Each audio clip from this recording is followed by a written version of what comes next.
y que el día de hoy no contamos con energía. Yo sé que es un poco incómodo, tal vez un poco el calor, tal vez un poco el tema de no tener ese aire acondicionado prendido, no tener las diapositivas que nos ayudan siempre.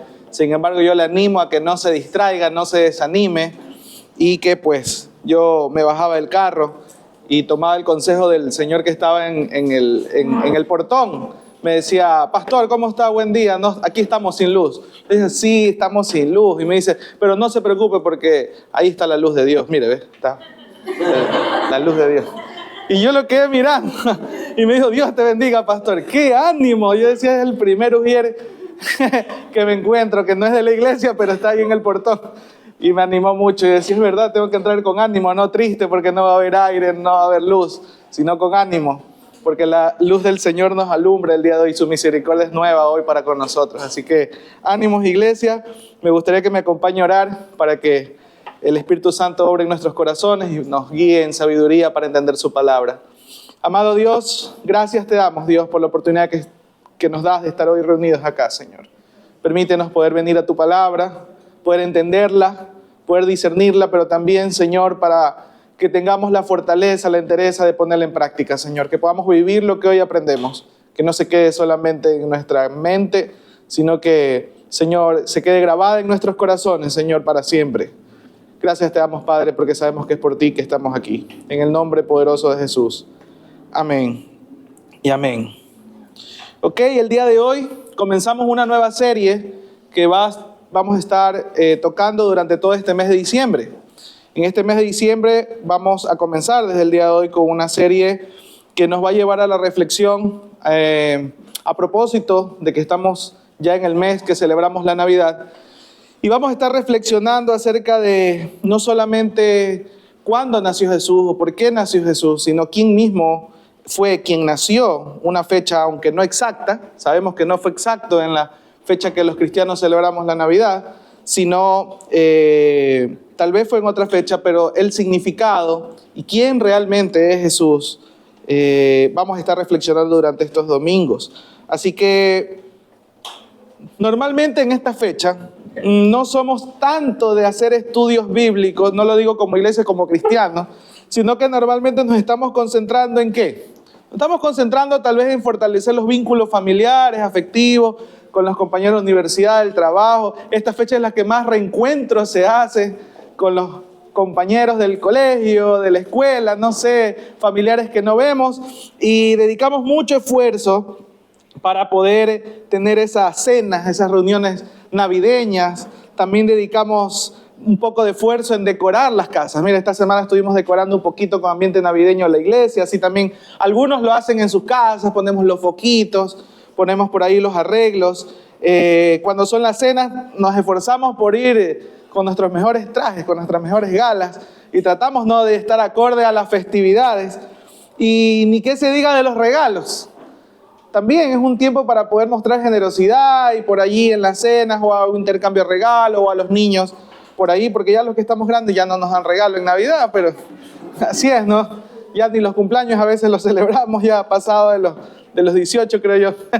Pero sin embargo en estas festividades navideñas yo creo que no es que sea malo, pero que no debería ser lo que se lleve y se robe toda nuestra atención y nuestro tiempo, sino que deberíamos concentrarnos en poner la mirada en el significado y la esencia de lo que significa el nacimiento de Jesús. Un acontecimiento que no solamente es relevante para los cristianos, sino que realmente dividió la historia de la humanidad en dos partes, que conmocionó no solo este mundo, sino el universo entero.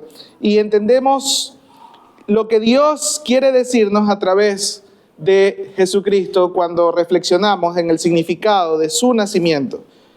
Por favor, acompáñenme a Isaías capítulo 9.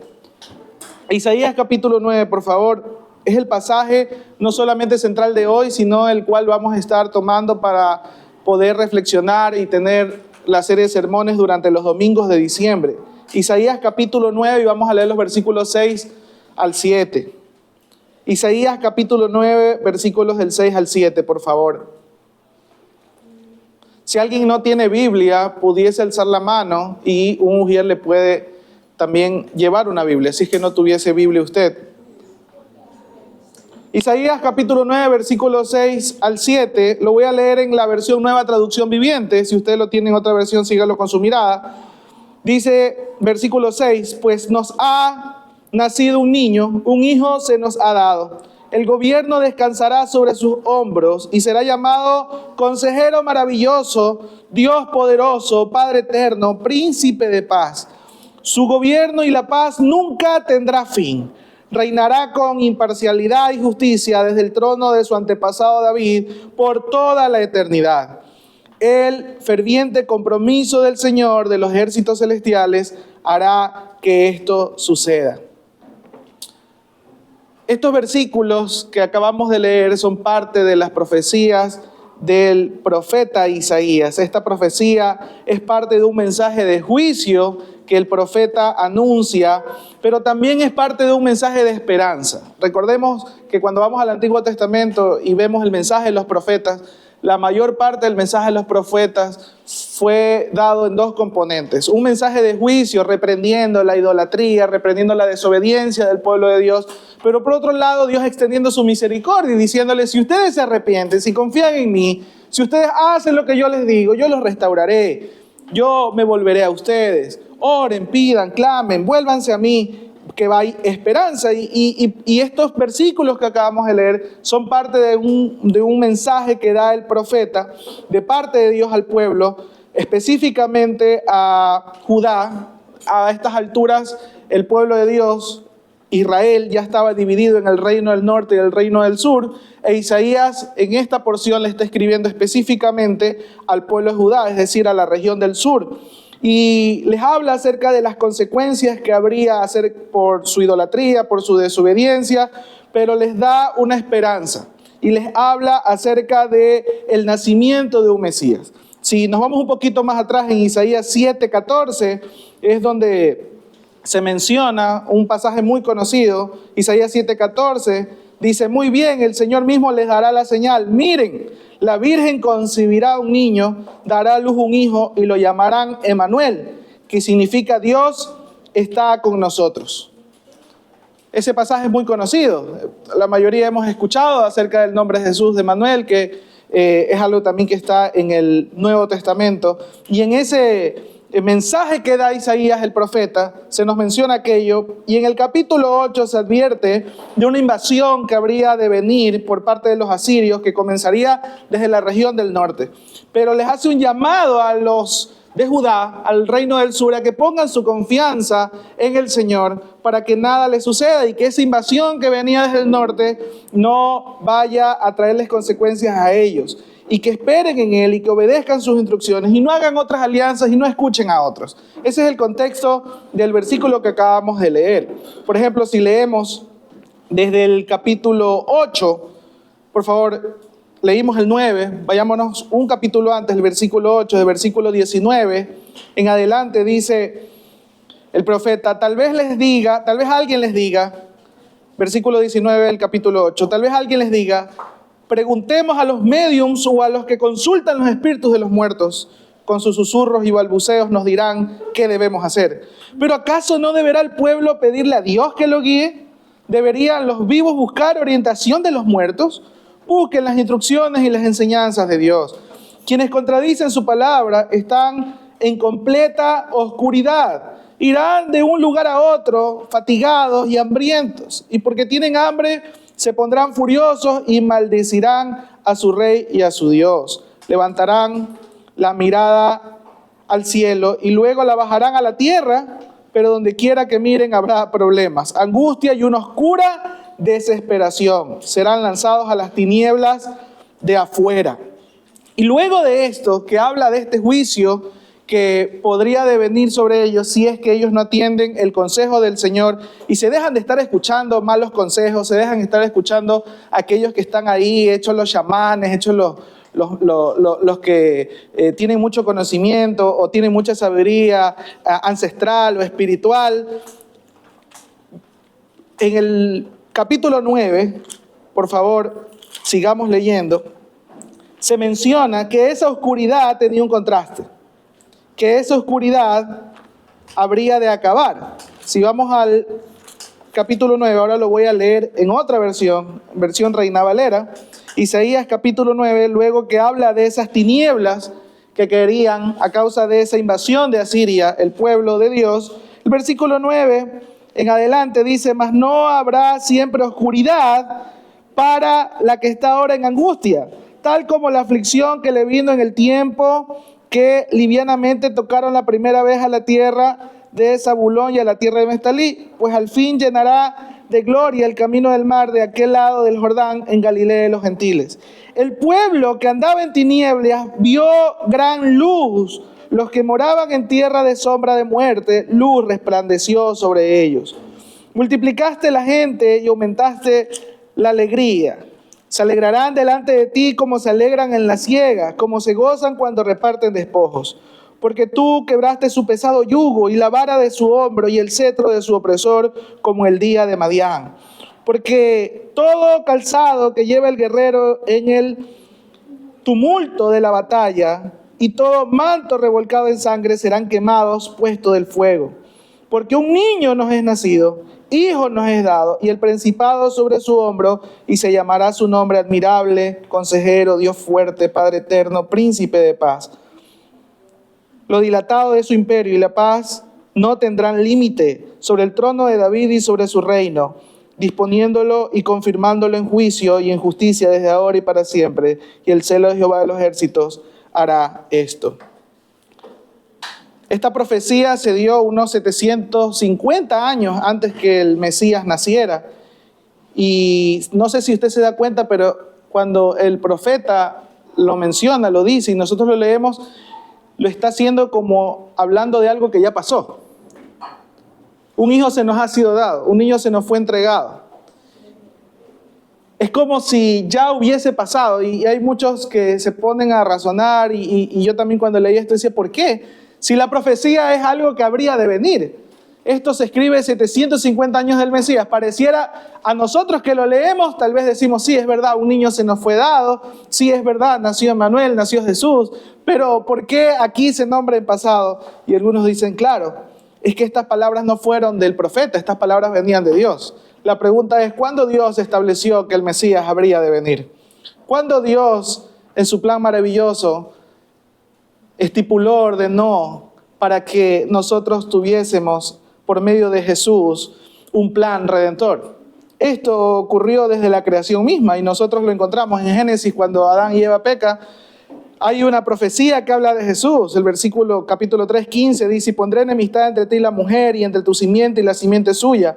Esta te herirá en la cabeza y tú le herirás en el calcañar. Y algunos teólogos dicen, esta es la primera referencia desde la misma creación, cuando Adán y Eva pecaron, que Dios menciona a la humanidad de que en la descendencia de esta mujer de Eva, en lo porvenir, habría de venir alguien que sometería a Satanás y lo derrotaría.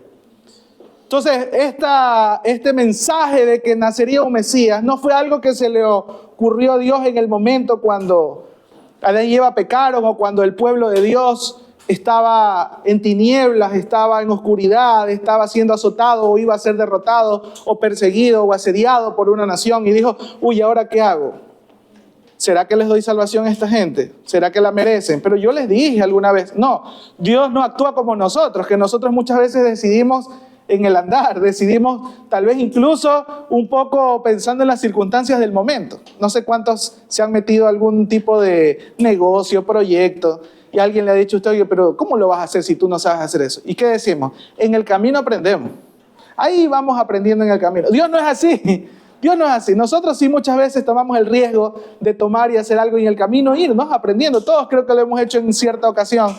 Sin embargo, Dios en su sabiduría infinita, Él ya tenía un plan establecido en el cual nosotros íbamos a encontrar salvación y redención por medio del nacimiento de un Mesías. Entonces, es lógico pensar, entonces ahora sí se puede entender cómo el profeta, al decir este mensaje, lo decía como si estuviese hablando del pasado, porque Dios ya en el pasado ya había estipulado lo que iba a suceder. Dios es soberano, Dios conoce todo y Él ordena todo como Él quiere, conforme a sus propósitos que le dan honra y gloria a Él, y Él le había estipulado esto. Él lo que está haciendo es hablar por medio de este profeta. Entonces no nos asombremos un poco porque se usa el estilo literario que pareciera que ya ese hijo se fue dado antes de Isaías incluso, pero no es así. Está hablando de Jesús. Su plan redentor se trata de que un día nacería el Hijo de Dios en forma de hombre, el cual sería verdaderamente hombre, pero también sería verdaderamente Dios. Sería el Verbo hecho carne, la imagen visible de Dios, para mostrar el carácter de Dios mismo, darnos ejemplo, enseñarnos cómo es llevar una vida que agrada a Dios. Y aun cuando no había pecado él, aun cuando no había falta alguna, él decidió cargar voluntariamente con el pecado y la culpa de todos nosotros e ir a la cruz a morir a causa de nuestro pecado, no de su pecado, a causa de nuestro pecado. Las Escrituras dicen que como cordero fue llevado al matadero para morir con la peor muerte que un criminal y pecador pudiese sufrir en esa época, colgado en una cruz, sufriendo vituperio, burla, para que con su muerte nuestra culpa sea expiada, nuestro pecado sea borrado para siempre y podamos encontrar perdón y paz con Dios. Ese es el plan redentor, el cual había sido estipulado desde la eternidad misma, el cual no fue un plan emergente, el cual no fue algo que se le ocurrió en el momento a Dios, sino algo que se estaba anunciando desde acá mismo, leyendo esta profecía, 750 años antes de que naciera Jesús. Y en todo el Antiguo Testamento vamos a ver que cada hombre, cada mujer, cada figura, cada situación que había apunta a una sola persona, y es a Cristo Jesús. Por eso sabemos que todas las Escrituras hablan de Cristo, apuntan a una sola persona. ¿Por qué? Porque el centro del plan redentor de Dios no somos nosotros. A veces la gente dice, es que Dios me ama tanto, porque así dice la Biblia. De tal manera amó Dios al mundo, me amó a mí, que entonces envió a su Hijo. Ay, gracias Señor por amarme tanto. Y está bien esas expresiones, pero a veces lo escalamos a un punto en el cual creemos que el plan de redentor de Dios solo se trata de nosotros. Y no entendemos que el plan redentor se trata de Jesucristo. De magnificar, de entender, de poder profundizar en quién es Jesucristo en realidad y por qué nosotros encontramos salvación en Él. Por eso es que hoy en día encontramos muchos mensajes por allí, disque cristianos, donde se nos habla mucho acerca de el bienestar, la prosperidad, un mensaje muy elocuente, muy bonito, muy sabio al parecer, donde se exalta mucho al hombre y la religión termina siendo, como siempre digo, tal vez ese como Papá Noel, el cual busco para que me dé mis obsequios, me dé mis regalos o que me dé algún estatus de vida, pensando que el plan redentor de Dios, el Evangelio y su palabra trata únicamente de cuán beneficiados somos nosotros, cuando en realidad trata de cuán grande, sublime, perfecto, sabio, amoroso es Dios. Y cómo nosotros, al reconocer eso y darle honra y gloria a Dios y entender su plan redentor, salimos beneficiados. Salimos beneficiados. Encontramos gozo, encontramos paz, encontramos salvación. Pero el plan redentor, hermanos, no se trata únicamente de nosotros. Sí, nosotros somos los beneficiados. Pero en medio de eso, el plan redentor de Dios es salvarnos por medio del reconocimiento de la obra de Cristo Jesús, de la obra que solamente Él podía hacer para que nosotros seamos perdonados. Entonces, ese plan redentor no comenzó ni se dio a conocer el día que nació Jesús. Tal vez lo pudimos conocer cara a cara, fuera el cumplimiento de muchas profecías, sino que si usted revisa las Escrituras, hay cientos de profecías, como la que acabamos de leer en Isaías 9, que anunciaron con detalles ese plan redentor de Dios para salvar a la humanidad, el cual contempla que un día nacería el Hijo de Dios en medio de nosotros. Y en el versículo 6, me voy a concentrar ahora sí en el versículo 6 y 7 que leí en un inicio, dice, pues nos ha nacido un niño, un hijo se nos ha dado, el gobierno descansará sobre sus hombros. ¿Qué es lo primero que pudiese yo identificar aquí o llevar a la reflexión? Y aquí hay un contraste muy grande entre lo que la humanidad siempre está esperando de parte de Dios frente a lo que Dios sabe que necesitamos recibir. Cuando el pueblo de Israel recibe a Jesús y no le reconoce como el Mesías, era porque ellos estaban esperando a un guerrero. Estaban esperando un salvador político, estaban esperando a alguien que los libere de la opresión de los romanos. No esperaban a un niño, no esperaban a uno igual que nosotros, esperaban a alguien que al menos venga de, no sé, como decimos por ahí, de un buen linaje especial, con recursos, no un hijo de un carpintero que la historia dice que nació en un pesebre. Entonces lo rechazaron inmediatamente. Lo rechazaron inmediatamente por su contexto de nacimiento, de cultura, de dónde venía. Hay algo bueno que pueda salir de la región donde nació Jesús. Hay algo bueno que pueda salir de ahí, de esa familia del hijo del carpintero. Hay muchas expresiones en las Escrituras que revelan un poco el menosprecio que había hacia Jesús. Pero aquí dice que se nos dio un regalo y nos fue dado ese regalo. Nosotros no lo fabricamos, sino que nos fue dado. Y la única cosa que yo puedo encontrar acá, entre el contraste de lo que las personas o los judíos esperaban y lo que las personas están esperando actualmente de parte de Dios, es que aunque nosotros fervientemente siempre estamos esperando, según nuestras expectativas, algo que no solamente llene nuestros corazones, sino que también muchas veces llene nuestros bolsillos de plata o nos llene de comodidad o nos llene de bienestar terrenal, la gracia de Dios se manifiesta a través de ese amor inmerecido de parte de Él, porque no dice solo nos ha nacido un niño, sino que dice un hijo se nos ha dado. ¿El hijo de quién? El hijo del Padre. Y escuchaba un sermón esta semana que estaba investigando, leyendo, un pastor decía, ¿y quién daría a su hijo para que muera por otros? ¿Quién daría a su hijo para que muera aún por sus enemigos? Por aquellos que lo rechazan, por aquellos que no toman en cuenta su consejo. Nadie de nosotros sería capaz de dar un hijo así, solamente Dios, en su amor inagotable, en su gracia perfecta. Aunque nosotros no lo merecíamos, aunque nosotros no lo buscamos, esa expresión se nos ha nacido un niño y un hijo se nos ha dado, habla de esa gracia y de ese amor sacrificial, de ese amor que nosotros nos es muy difícil entender. Porque los seres humanos estamos acostumbrados a amar al que nos ama. Y hablamos de esa reciprocidad siempre, ¿verdad? Es que el amor es recíproco, hermano. Entonces hay que dar lo que se nos da. Siempre estamos llevando a ese nivel la generosidad, la misericordia, el amor. Siempre estamos pensando en eso, en que nosotros tenemos que dar porque otras personas, pero el que no nos da, entonces habría que mirarlo de lejos, habría que tomar distancia. Siempre los seres humanos estamos así, pensando con lo que respecta al dar o al amor, pero en los planes de Dios no es así. En los planes de Dios, el plan redentor de Dios está lleno de gracia de principio a fin. Nosotros no mereciéndolo, no buscándolo, no haciendo nada para poder fabricar ese nacimiento. Por eso es que algunos dicen, pero pudo haber nacido de una concepción natural entre un hombre y una mujer. José y María. No, tenía que venir de parte de Dios, tenía que venir como un evento sobrenatural, pero al mismo tiempo no pudo haber bajado de los cielos ese niño. Tuvo que haber venido como nosotros venimos, del vientre de una mujer. Es una combinación perfecta para entender la verdadera humanidad de Jesús también con su verdadera naturaleza divina.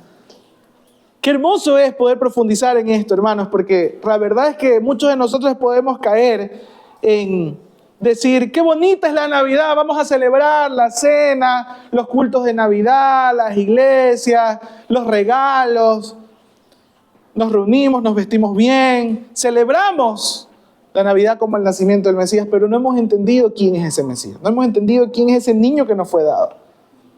No hemos profundizado en entender.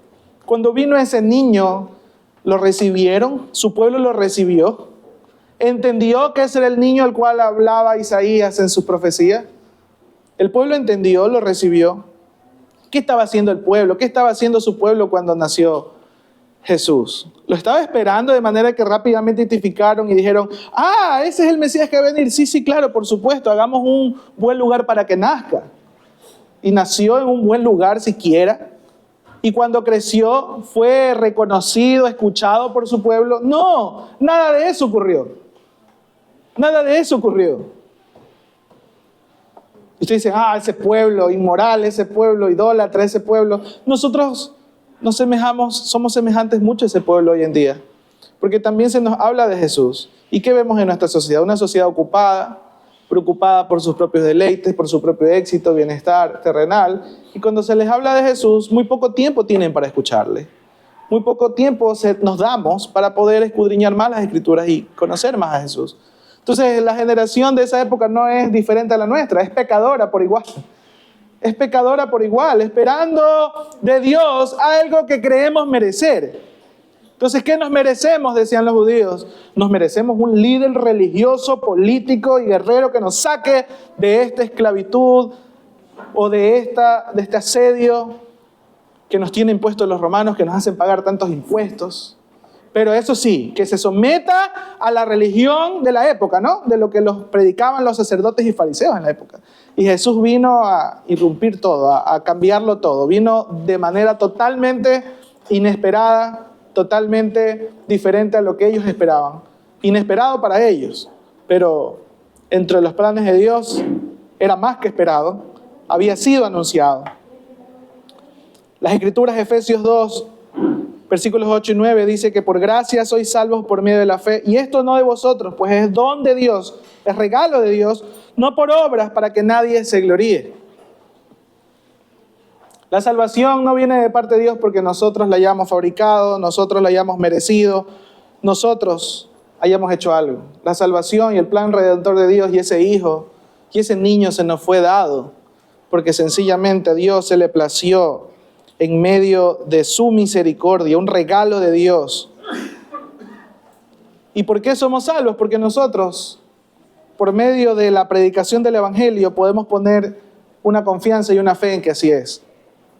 Te dice, pero todo esto que usted me está hablando, ¿quién me lo evidencia? Está en las Escrituras y hay que creerlo por fe.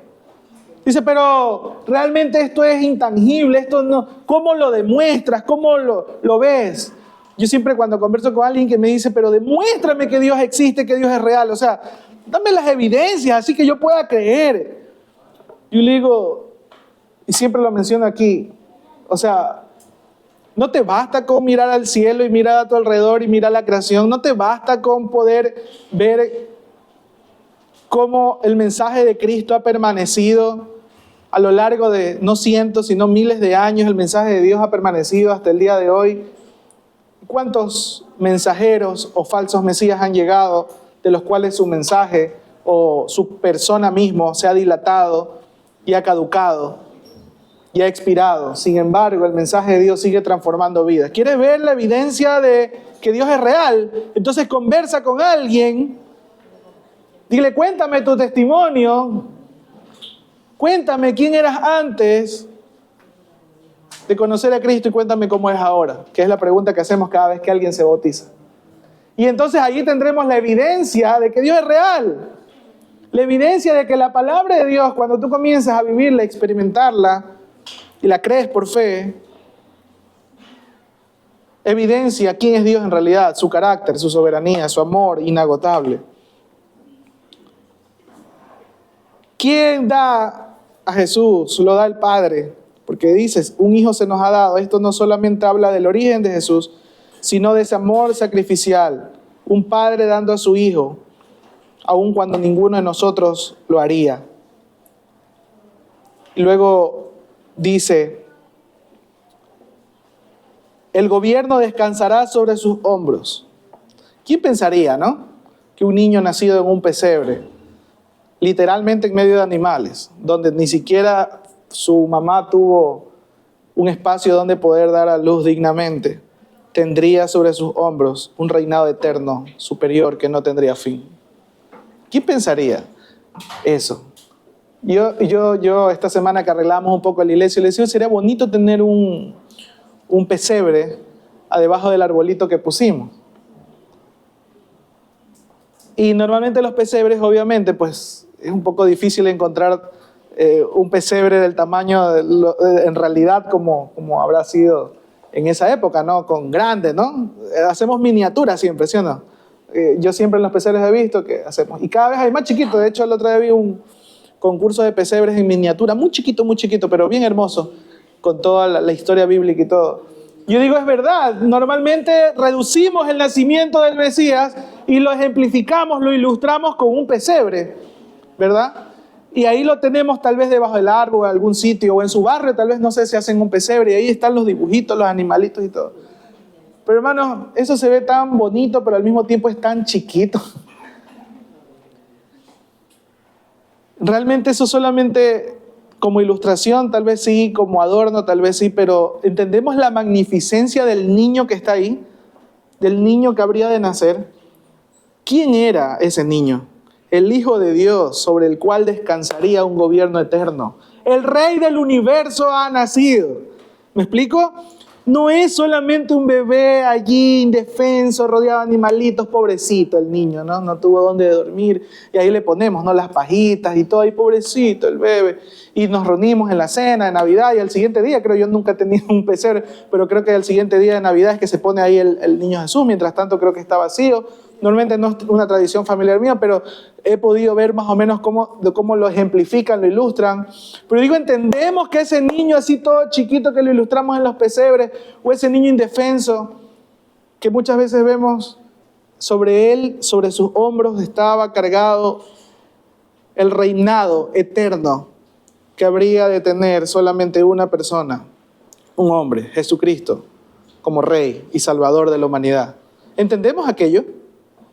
Pues si lo entendemos, saquemos un poco nuestra mente del pesebre, saquemos un poco nuestra mente de la cena, saquemos un poco nuestra mente de las circunstancias que rodean la Navidad y vayámonos y concentrémonos en poner la mirada, en entender quién es Jesucristo. Porque luego dice, y será llamado Consejero Maravilloso, nueva traducción viviente, Dios poderoso, Padre eterno, Príncipe de paz. Y esto es lo que vamos a estar meditando a lo largo de estos domingos. Dice que será llamado ese niño, será llamado ese hijo que nos ha sido dado, Consejero Maravilloso, Dios poderoso, Padre eterno, Príncipe de paz. Cada domingo vamos a estar analizando con estas palabras la identidad de Jesús. ¿Quién es ese niño? Por eso digo, a lo largo de este mes yo le invito que por un momento no ponga solo la mirada en las circunstancias de las festividades y vayámonos y concentrémonos en entender por qué es un consejero maravilloso, por qué es Dios poderoso, por qué es Padre eterno, por qué es el príncipe de paz, por qué ese niño así todo indefenso, chiquito, que nació en el pesebre, que ay, pero pobrecito, no tuvo Jesús a dónde nacer y lo ejemplificamos en el pesebre y todo. ¿Por qué se dice acá que es consejero maravilloso? Por ejemplo, que es algo que quiero que hoy reflexionemos. Y ese es el título de esta enseñanza de hoy, Consejero Maravilloso. Su nombre es Consejero Maravilloso. Y lo cantábamos también, ¿verdad? ¿Qué necesita un consejero normalmente? ¿Usted ha buscado consejo tal vez en alguien? ¿Usted alguna vez ha estado en algún problema, algún aprieto y dice, uy, voy a consultar con tal persona que esa me va a poder ayudar? Un consejero normalmente uno lo busca porque es una persona sabia, una persona que conoce más que ti de algo.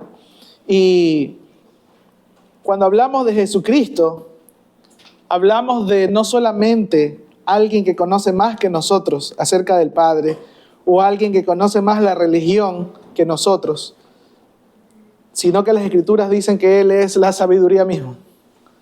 Las Escrituras declaran que Él es la palabra de Dios hecha carne, el Verbo encarnado. Las Escrituras no dicen solamente que era un maestro que conocía muchas cosas. Muchos creyentes hoy en día no consideramos a Jesús como la máxima fuente de sabiduría. ¿Saben por qué? Porque no tomamos su consejo como relevante. ¿Y saben cuándo lo demostramos? Cuando, por ejemplo, no oramos. El no orar, muchas veces, y lo hemos enseñado, ejemplifica ese orgullo que hay en nuestros corazones de no acercarnos a Dios para consultar nuestros planes. O al menos para poder decirle al Señor, mira, tengo este plan y en el camino ayúdame. Pero la mayoría de veces cuando los cristianos se nos confronta acerca de nuestros tiempos de oración, la verdad es que, como dijo alguien por ahí, es el momento en el que más vergüenza quedamos, porque muchas veces no dedicamos tiempo a la oración, no dedicamos tiempo a la lectura bíblica. ¿Por qué se debe eso? Se debe porque nosotros muchas veces nos creemos más sabios de lo que somos. Y creemos que no necesitamos consultar la guía de Dios, que no necesitamos su ayuda. Y por lo tanto los seres humanos, aunque muchas veces somos cristianos, aunque muchas veces vamos a la iglesia y se nos ha enseñado a leer la Biblia y algo conocemos de Dios, no estimamos la oración y la lectura bíblica como algo importante. Entonces en ese momento demostramos que nosotros no consideramos el consejo de Dios como importante y por lo tanto no consideramos a Jesús como esa fuente máxima de sabiduría. Aunque lo reconozcamos, lo cantemos y el domingo exaltemos a Jesús y digamos que sí, Él es el consejero admirable, realmente a veces en la práctica no sucede así. Pero hermanos, eso le pasaba también a los primeros cristianos muchas veces. Cuando usted encuentra o va a las Escrituras, acompáñenme por favor en 1 Corintios, miren lo que escribe Pablo. 1 Corintios capítulo 1, versículos 26 al 31.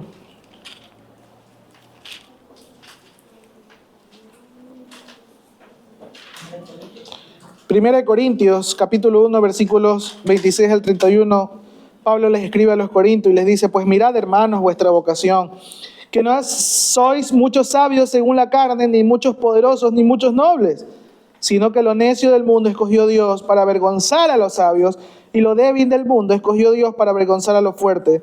Y lo vil del mundo y lo menospreciado escogió Dios, y lo que no es para deshacer lo que es, a fin de que nadie se jacte en su presencia. Mas por Él estáis vosotros en Cristo Jesús, el cual nos ha sido hecho por Dios sabiduría, justificación, santificación y redención, para que, como está escrito, el que se gloría, gloríese en el Señor. Y repito el versículo 30, mas por Él estáis vosotros en Cristo Jesús, el cual nos ha sido hecho por Dios sabiduría, justificación, santificación y redención. Esto le escribe Pablo a los Corintios. ¿Por qué? Porque es natural, aún en los creyentes recién convertidos o aquellos que nos estamos acercando a Dios, creer que nosotros, si es que hemos sido salvos o si es que Dios nos ha dado su favor y su bendición, es porque nosotros hicimos algo bien. Incluso muchas veces las religiones tradicionales cristianas nos enseñan que tú tienes que hacer un acto bueno para que Dios te bendiga. Si nosotros hacemos algo bueno, entonces Dios te va a bendecir. Y siempre estamos haciendo esta como búsqueda de la bendición a Dios a través de ¿qué? De ciertas acciones o ciertas obras. Y sí es verdad que nosotros tenemos que actuar conforme a la palabra del Señor y hacer buenas obras, pero ya lo hemos leído antes, ya lo hemos entendido antes, que esas obras vienen producto de ¿qué? Producto de esa nueva vida que Dios nos da, y producto de esa nueva vida que Dios nos da, de esa fe y del Espíritu Santo habitando en nuestros corazones, naturalmente vamos a ir a hacer cosas que hagan al Señor, sí, buenas acciones, buenas obras que vienen por medio de esa fe. Pero cuando se trata de hablar de por qué llegamos a los pies de Cristo y por qué se nos ha sido la salvación, no ha sido por mérito propio, no ha sido porque nosotros lo fabricamos, lo construimos o hicimos algo para ganárnoslo. Fue por gracia, fue por gracia. Fue porque nosotros, no mereciéndolo, Dios en su infinito amor decidió mirarnos allí en nuestra inmundicia y decidió sacarnos de allí, lavarnos, limpiarnos y hacernos sus hijos. Por medio del plan redentor donde Cristo Jesús, ese niño que nació en un pesebre, es la sabiduría misma. Es la sabiduría misma. O sea, si alguien dice que yo medité y pensé y dije lo más sabio era seguir a Jesús, que se escucha bonito esto, ¿no? Lo más inteligente era seguir a Jesús. ¿Por qué llegamos a tener esa sabiduría? ¿Por qué llegamos a entender y saber que lo más sabio es seguir a Jesús? Lo más inteligente es y razonable es seguir a Jesús. Si no es porque Jesucristo mismo es la sabiduría y el Espíritu Santo, habiendo obrado en nuestros corazones, nos ha mostrado gran luz. ¿Se acuerdan que decíamos que en Isaías 8 la profecía decía al pueblo de Judá que iban a caer en gran oscuridad? ¿Se acuerdan que cuando leíamos Isaías 8, antes de lo que leímos en Isaías 9 acerca de la venida del Mesías, se decía que ellos iban a caer en gran oscuridad? ¿Por qué creen que Jesús dijo yo soy la luz del mundo? ¿Por qué dijo yo soy la luz? ¿Por qué? ¿Por qué las Escrituras declaran que Él es la luz? Porque nosotros estábamos en tinieblas eternas. Estábamos totalmente cegados de la vida de Dios. Y Jesucristo mismo, siendo la sabiduría, vino a darnos luz. Vino a esclarecernos todo. Entonces no es por obra de nosotros.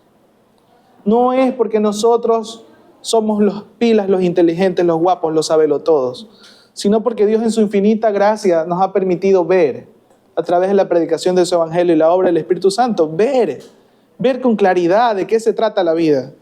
Aun cuando estábamos perdidos pensando que la vida solamente era éxito terrenal y nada más que estar trabaja y trabaja y trabaja, o disfruta y disfruta y disfruta, no sé, tal vez. ¿Cuántos de nosotros a veces nos hemos mareado en la vida pensando que todo se trata del dinero, todo se trata de los bienestares humanos, o todo se trata del placer? No sé. Pero viene Jesucristo, siendo la sabiduría infinita, y hace que la sabiduría humana se reduzca a nada. Colosenses 2, los versículos 2 al 4, dice, están escondidos todos los tesoros de la sabiduría y el conocimiento. ¿En quién?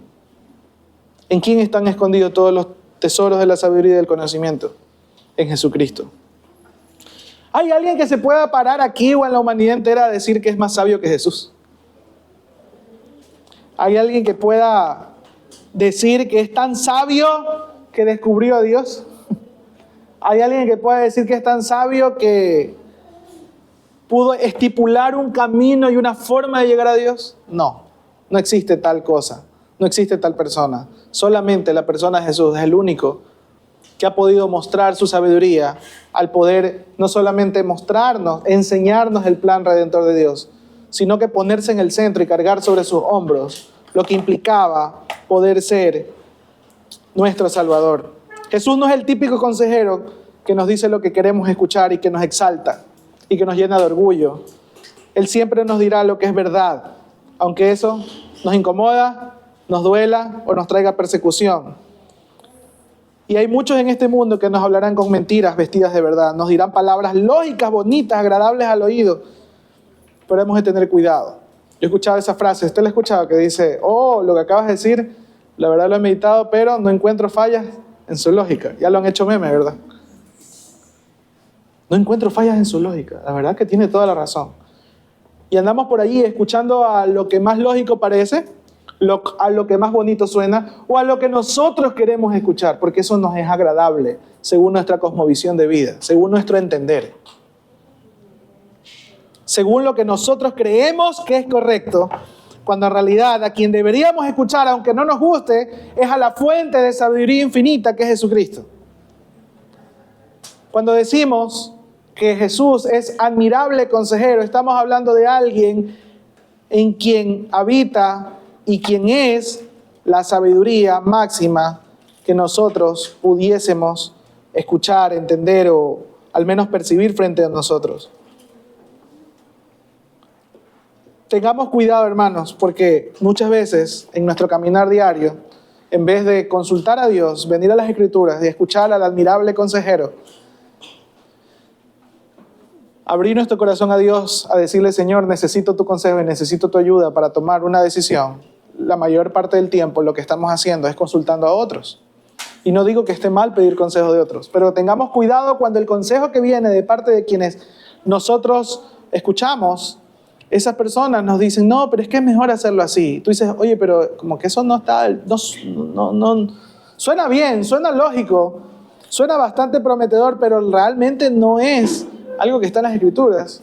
No, pero es que así funciona. Algunas veces me encontré con algunas personas que tenían negocios. Y algunas veces les pregunté, oye, pero ¿por qué tanta coima en ciertos contratos, en ciertas situaciones X? Usted sabe que aquí en el Ecuador hay mucha corrupción en medio de eso. Y me decía, pero es que así funciona. Si no se hace así, entonces no trabajo. No hay forma de trabajar así, porque así funciona, así está el sistema. Y yo le digo, ¿y qué, cómo te sientes? ¿No? ¿Cómo te sientes? Y no ha sido solo con una persona, con varias personas he conversado. ¿Cómo está eso de ser parte de ese sistema donde hay corrupción? Dice, no, la verdad es que ya me acostumbré. Ya se da así. Ya así se maneja y ya tenemos que hacerlo así, porque si no, o me votan, o yo no encuentro los contratos, bueno, dependiendo de la situación de cada persona. Y yo me entristecía mucho en mi corazón, porque yo decía, wow, O sea, hay un mundo de corrupción y los cristianos tenemos que entregarnos a esa corrupción, a ese pecado, a ese sistema, y no podemos hacer nada ni decir nada. Porque entonces si no, nos quedamos en la calle, no tenemos trabajo o no podemos emprender. Yo digo, algo anda mal aquí. Algo anda mal aquí. Obviamente yo sé que anda mal es el sistema y anda mal la corrupción y eso es lo que está mal delante del Dios. Pero yo creo que los cristianos sí deberíamos atender a un mensaje que nos dice que tenemos a un consejero admirable y que ese consejero admirable tiene la infinita sabiduría para nosotros ayudarnos a que tengamos el pan de cada día, a que nosotros tengamos el sustento necesario y a que no temamos cuando nos toca decir la verdad, aunque eso nos cueste incluso hasta perder nuestro trabajo o perder las amistades o perder el estatus que tenemos. Esto suena, tal vez usted dice, pero esto es muy radical, pastor, ¿qué me está diciendo? No es lo que yo digo, es lo que las Escrituras declaran y la historia de la iglesia primitiva declara. Cuando muchos decidieron hacer frente a la corrupción, profetas y los discípulos nunca dejaron de anunciar la verdad de Jesús. Y no le fue tan bien que digamos. Sin embargo, la esperanza de ellos era que mucho más allá de lo que podría pasar sus cuerpos a través de una muerte física, por la persecución, por el martirio, estaba la esperanza de que un día íbamos a estar con nuestro Señor en la eternidad. Es decir, la fe de los cristianos históricamente siempre ha sido tan fuerte y tan apegada a ese consejero admirable, a esa fuente de sabiduría, que cuando teníamos que tomar decisiones radicales porque veíamos que algo huele mal, algo no, aunque parezca lógico y que se escuche bonito, no estaba del todo bien, íbamos a esa fuente, orábamos, consultábamos, estudiábamos las Escrituras, pedíamos consejos sabios de parte del Señor, y aunque eso era casi que, como decía alguien ahí, era suicida hacer eso, porque sabíamos los cristianos que eso nos iba a traer muerte, persecución. Los cristianos eran fieles al Señor y lo hacían a pesar de todo eso. Históricamente eso era lo que pasaba. Pero hoy en día no. Hoy en día los cristianos estamos queriendo ganar espacios en la sociedad y buscar ser aplaudidos, reconocidos. Y no digo que no pueda suceder eso. Qué bueno si somos reconocidos, aun cuando hablamos la verdad y aun cuando vivimos la verdad del Señor. Qué bueno si somos reconocidos y aplaudidos por la sociedad, aun siendo cristianos. Pero si eso es negociable y si no vivimos toda la verdad del Señor y solamente unos cuantos principios para estar buscando ese reconocimiento y esos aplausos, entonces eso no está bien. Eso no es lo que Dios nos ha llamado a vivir como cristianos. No sé si me doy a entender, hermanos. No estoy diciendo que no, algún día no se nos vaya a reconocer algo que nosotros hagamos y que este mundo no vaya a reconocer. En estas semanas he estado ahondando mucho acerca de lo que es el liderazgo organizacional, porque por la gracia del Señor, con mi esposa tenemos un negocio y he estado mirando mucho y observando mucho lo que es liderazgo. A propósito de eso, semanas atrás estuve también predicando acerca del liderazgo según el modelo de Jesús. Y eso en lo empresarial, saben que ahorita es un boom. Ya vieron, se dieron cuenta. La sabiduría humana se dio cuenta que no se trata de imponer las cosas a la gente y de tenerla trabajando 12 horas de lunes a domingo. Ya se dieron cuenta que el liderazgo se trataba de servicio. Oh, gran descubrimiento, cuando ya están miles de años escrito aquí en las Escrituras. Ya se dieron cuenta que esa jefatura opresiva hacia las personas, algunos, no digo todos, pero algunos ya se dieron cuenta. Y ahora cuando tú escuchas buenos consejeros humanos, organizacionales, líderes empresariales, ¿qué te dicen? Dicen, no, tu primer capital, el capital más grande que puedes tener en tu empresa, son las personas. Son las personas. Preocúpate por las personas antes que hacer más riquezas. Porque si te preocupas de las personas, entonces ese equipo va a trabajar bien y ese equipo trabajando bien, entonces va a producir lo que tu empresa quiere. Obviamente al final, como es empresarial, obviamente está enfocado en un lucro, ¿no? Está enfocado en cumplir los objetivos. Pero yo decía, y esto yo lo conocí desde que abrí la Biblia y vi quién era Jesús y nos dejó ejemplo de cómo es el liderazgo. Alguna vez también fui a una sesión de coach para poder aprender acerca de cómo mentorear a otros y era totalmente enfocado en este tema de la motivación y todo. Y fui a un evento que duró creo que 2 días. Y todas las enseñanzas y las formas como lo hacían era una vil copia baja de las enseñanzas de Jesús. Y yo decía, wow, esto es muy parecido a lo que yo he leído en las Escrituras. Pero obviamente era enfocado en otra cosa, era enfocado en que el hombre tiene poder, las personas tenemos poder para salir adelante y no necesitas a nadie más, sino que tú lo puedes hacer y puedes tener una mejor vida. Y a veces eso suena tan llamativo, tan potente ese mensaje y nos agrada tanto, ¿no? De tener más superación y ser mejores cada día y todo. Y lo vemos en un mensaje de un pastor o de un predicador y decimos, claro, sí, ese es el camino. A esa iglesia que yo quiero ir. Allí donde me ayudan a ser mejor cada día y más exitoso y todo. Y cuando las Escrituras, yo digo, esa motivación obviamente está en las Escrituras. Obviamente el Señor quiere que prosperemos en todo.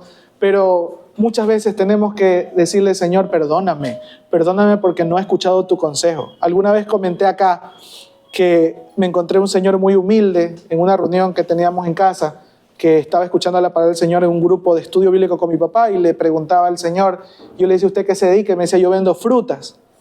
Y fue el consejo más grande y que siempre lo he mencionado, porque este señor me dijo, yo vendo frutas, me dice, pero no todos los días. Y yo le decía, ¿cómo no todos los días? Y me decía, sí, porque hay días que tengo que salir a predicar, hay días que tengo que venir aquí al grupo a aprender la palabra del Señor, hay días que tengo que hacer esto, lo otro. Y yo le decía, pero ¿no abres tu negocio todos los días? No, no todos los días. Y yo le digo, ¿por qué? Porque años lo abría todos los días de lunes a domingo.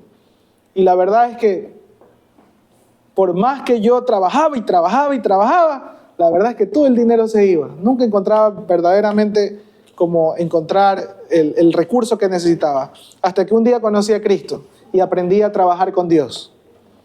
Y entonces, ahora cada vez que planeo abrir mi negocio, como no lo puedo hacer todos los días, porque el domingo tengo que venir a la iglesia, decía él, porque tengo que los sábados en la tarde venir aquí al grupo a estudiar las Escrituras, porque tengo que salir a predicar, le digo, Señor, no puedo abrir todos los días, pero necesito abrir los días exactos para que vender toda mi mercadería. Vendía frutas. Porque las frutas, usted sabe, ¿no? Las frutas si pasan ya varios días se dañan.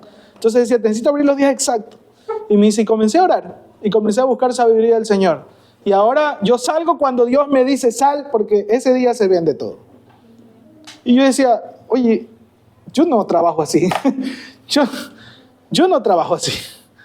Yo no tengo ese nivel de confianza. Y era un hombre muy humilde, pero que me dio tanta enseñanza en ese consejo. Tienes que aprender a trabajar con Dios. Claro, y ahora que leía esto y profundizaba en esto, recordaba, sí, Él es nuestro consejero maravilloso, admirable consejero. Necesitas un consejo de parte de Dios para cualquier área de tu vida, acude a Jesús. No acudas a la sabiduría humana, porque la sabiduría humana muchas veces, aunque parezca simpática, bonita y lógica, la que más se acerca a las Escrituras es una copia baja, es una copia barata. Aquí hay fuente infinita de sabiduría en su consejo, en su palabra. Aquí acudamos. Y estoy seguro que el Señor, conforme a su voluntad, le ayudará en todas las áreas que usted necesite ser ayudado.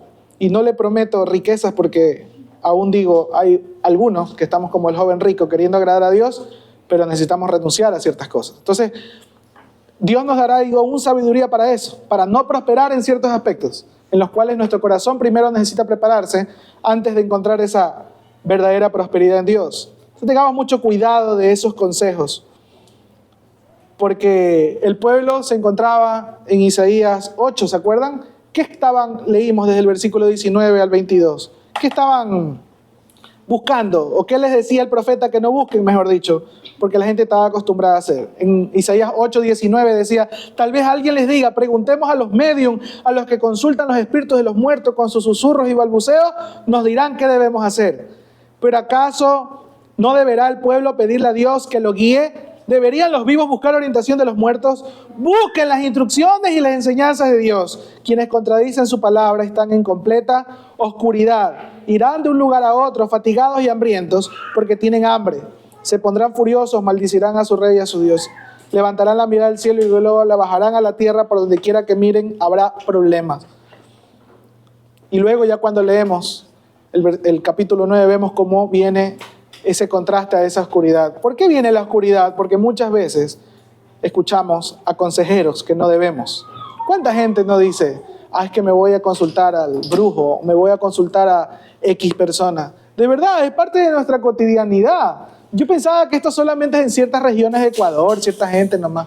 No, es mucho más común de lo que parece. Aún aunque no se consulte con un chamán, un brujo, lo que sea, a veces en nuestras casas tenemos por ahí alguna tía, abuelita, abuelito, que dice, no, es que este es el secreto. Y por ahí vemos algo colgado patas arriba, vemos un lacito por ahí amarrado, no sé, de verdad, a veces en nuestras casas hay algo así. Y nosotros no sabemos de dónde viene. ¿Y por qué? Es por tradición, dicen, no. Pero ya cuando comienzas a preguntar, es porque algún brujo, algún hechicero, alguna persona ahí que se quiso sabio y consultó con los muertos, con los diablos, con no sé quién, le dijo que ese era el secreto para que haya prosperidad. Alguna vez yo estaba barriendo en la casa y me dijo, ¡ay, no barras así! Y le digo, ¿cómo que no barra así? No, me dice, se barre para afuera. O no me acuerdo si era para adentro. No sé si alguien ha escuchado esto. Pero me decía, no barras de esta manera. Y le decía, ¿por qué? Porque así lo que estás demostrando al barrer de esta manera es que estás alejando la prosperidad para la casa. Tienes que barrer de manera diferente. No recuerdo si era para afuera o para adentro. Y yo, en serio, a mí me conmocionó mucho ese video y a mí me dio miedo ir para adelante a barrer. Decía, pero cuando estoy, ya, es en la sala lo entiendo, porque es o barrer hacia afuera de la casa o barrer hacia adentro de la sala. Y cuando estoy en el cuarto, y barrer adentro del cuarto o fuera del cuarto, ya me entró. Y eso era por los típicos trucos, ¿me explico? Secretos que a veces la gente tiene. A veces, y lo he comentado aquí también, no buscamos a Dios cuando a veces vemos que un hijo, un niño está enfermo. Típicamente en Ecuador, ¿qué hacen? Eso, le pasan el huevito al bebé. A veces, sí, no, en serio. O a usted alguna vez no le dice, a mí me dice. ¿Por qué lo hacen? A veces la gente lo hace obviamente en su ignorancia, pero ¿de dónde vino eso? ¿De qué consejo vino eso? De un consejo de hombre, de un consejo terrenal. Nada de eso está en las Escrituras, hermanos. Nada de eso está en las Escrituras. Entonces, si nos ponemos a analizar, nosotros estamos llenos de tradiciones así. Aún en nuestras propias casas, aún siendo cristianos, a veces estamos llenos de tradiciones, llenos de secretos, de trucos, de cosas así, cuando en realidad debemos ir a las Escrituras y atender el consejo de Dios, atender al consejero admirable, maravilloso que tenemos en Cristo Jesús y preguntarle, ¿cómo es que tú quieres que lleve mi vida? Siempre le digo a los jóvenes, bien haríamos antes de poder ir a la universidad, preguntarle al Señor, ¿qué carrera, Señor, quieres que yo estudie? ¿Cómo te puedo honrar con esa profesión, Señor? Pero no, a mí me pasó y a muchos aquí que son profesionales nos pasó. Estudiamos una carrera universitaria, ¿por qué? Porque nuestro padre nos dijo que eso era bueno, nos guió a alguien, ¿no? ¿Verdad? O nosotros en nuestra sabiduría dijimos, esa es la que más plata da. No porque honraba al Señor, no porque el Señor nos guió a eso. Pero en medio de nuestro caminar, aún yo lo reconozco, el Señor tuvo mucha sabiduría. Yo estaba en una carrera universitaria que actualmente no la ejerzo al 100%, pero creo que esa etapa universitaria, y como muchos saben el testimonio de dónde nació, incluso esta iglesia, fue una de las etapas más extraordinarias, porque el Señor, en medio de esa indecisión, de esa duda, de esa situación, tuvo misericordia. Y muchos de nosotros, aún estando en la universidad, el Señor nos alcanzó y nos hizo entender, o nos hizo poner a sus pies nuestra vida y nuestras carreras al Señor y nuestra profesión. Y ahora que ya tengo esposa e hijos, mi familia delante del Señor, y ya aprendí a consultarle a Dios antes de tomar una decisión. Por eso es nuestro consejero admirable. Un consejero no debe solamente escuchar para aconsejar. No sé si usted alguna vez ha pedido un consejo y el consejero normalmente te dice, o alguien, amigo tuyo, te dice, a ver, cuéntame cuál es la situación para ver ahí cómo te ayudo. Pero muchas veces nosotros luego que escuchamos ese consejero terminamos como un sinsabor, ¿no? Con esa persona que nos dio un consejo decimos, pero es que este no me entendió lo que le dije. Y este es típico de nuestra generación, no es que nadie me entiende, la verdad. Y buscamos un consejo, otro consejo, otro consejo. Pueden ser de pastores, cristianos y todo, pero a veces nos sentimos como que es que nadie se pone en mi lugar. Es que realmente, por más que yo quiero que alguien me entienda, no logro que nadie entienda realmente lo que siento en mi corazón. Porque nadie ha vivido mi dolor. Nadie ha estado en la situación que yo estoy. Y ahí nos comenzamos a entristecer, ¿no es verdad? Llega muchas veces no solamente la tristeza, sino la ansiedad. Muchas veces viene sobre nosotros un desánimo profundo. Yo le voy a decir algo. Hebreos 4, 15, 16. Hebreos dice, porque no tenemos un sumo sacerdote que no pueda compadecerse de nuestras debilidades, sino uno que fue tentado en todo según nuestra semejanza, pero sin pecado. Acerquémonos pues confiadamente al trono de la gracia para alcanzar misericordia y hallar gracia para el oportuno socorro. Jesucristo no solamente que nos conoce, nos escucha cuando nosotros oramos, sino que tenemos un sumo sacerdote que se compadece de nuestras debilidades. No solo que se compadece de nuestras debilidades, sino uno que fue tentado según nuestra semejanza, pero sin pecado. Hermanos, Jesucristo vino a la tierra, vivió en medio de la humanidad, no solamente para poder conocernos más, sino para identificarse con nosotros. Literalmente, Él tomó nuestro lugar en la cruz. Entonces, cuando nosotros decimos muchas veces, es que nadie me entiende, es que nadie se puede poner en mi lugar, es que nadie conoce mi historia, estamos negando que hay uno que sí se puso en nuestro lugar, que sí conoce nuestro corazón y que sí sufrió todo lo que nosotros pudiésemos sufrir en esta tierra, y ese es Jesucristo. No sé si me voy a entender. Cabe muchas veces el reconocer que otras personas no pueden ponerse en nuestro lugar, pero hay uno que sí, literalmente tomó nuestro lugar, cargó sobre sus hombros nuestro pecado. Muchas veces nosotros decimos, es que Dios es santo, es que Dios es tan bueno, es que Dios, la verdad es que yo no puedo acercarme a Dios porque Él es tan santo, y lo tenemos a Dios alejado, ¿no? Como un Dios que está alejado y que si nos acercamos, tengo miedo porque si no, como viejito bravo me va a latigar, me va a castigar. Entonces no nos acercamos a Dios. Mucha gente que les ha invitado a la iglesia o les ha invitado a escuchar la palabra de Dios, no sé si a usted le ha pasado, ¿qué dice? Es que yo no quiero ser hipócrita porque si yo voy a la iglesia, yo sé en la vida que estoy en una vida desordenada, yo no quiero ser hipócrita. Yo no quiero ser una persona que se acerca a Dios, pero que obviamente pues Dios es santo, entonces yo no pudiese estar delante de Él por todo el pecado que tengo, entonces mejor me alejo o no voy a la iglesia. Por ahora no, dice. Por ahora no. Ya después, pero por ahora no. Gracias por la invitación, o gracias por el consejo, o gracias porque me predicaste la palabra, pero por ahora no. Porque tengo miedo. Hermanos, es verdad que Dios es santo y que no tolera el pecado y que si nosotros estaríamos delante de Dios, quedamos fulminados por su santidad. Pero por su misericordia, nosotros no nos pudimos acercar a Él por nuestro pecado, pero Él se acercó a nosotros por medio de Jesucristo. Y al acercarse a nosotros por medio de Jesucristo, entonces Él tomó nuestro lugar al cargar nuestro pecado, y entonces el Padre allí, por cargar nuestro pecado, lo quebrantó y murió en la cruz. Si entendemos el plan redentor y la obra de Cristo en la cruz, no solamente nos vamos a sentir amados, ni no solamente nos vamos a sentir identificados, sino que vamos a entender lo que Cristo hizo en la cruz, que es más allá de conocernos, es una identificación absoluta con nosotros. Él tomó nuestro lugar en la cruz, cargó nuestro pecado, se hizo pecado por nosotros, fue quebrantado por nosotros. No cabe entonces eso de que nadie en el mundo me puede entender ni nadie puede tomar mi lugar, porque si hubo uno solo, que realmente tomó nuestro lugar y que realmente puede estar con nosotros y entender la profundidad de nuestra dolencia, la profundidad de nuestro problema. Es verdad, los seres humanos cuando alguien fallece, ¿qué hacemos? Les damos las condolencias, ¿verdad? Y yo a veces digo, yo no sé si darle las condolencias a alguien que está sufriendo una pérdida, porque uno se acerca y dice, sí, lo siento mucho, y la persona se acuerda en ese momento y llora más, y llora más. Y yo a veces me he abstenido de acercarme a dar las condolencias. En serio, yo sé que por respeto y cultura lo hacemos, o por cariño, pero a veces las personas que han sufrido una pérdida, yo digo, ¿por qué? Aunque nos acercamos y le decimos lo siento mucho y aquí estamos, igual esa persona está ahí. A mí me ha tocado muy pocos perder familiares. A mí me ha tocado muy poco perder familiares. No estaba en esas situaciones. Pero trato de entender, y la verdad es que lo único que logro y acierto, o sea, logro entender o discernir, es que lo único que va a poder llenar los corazones de las personas cuando están en un profundo dolor es poner la mirada en Cristo Jesús y dejar que Dios consuele sus corazones.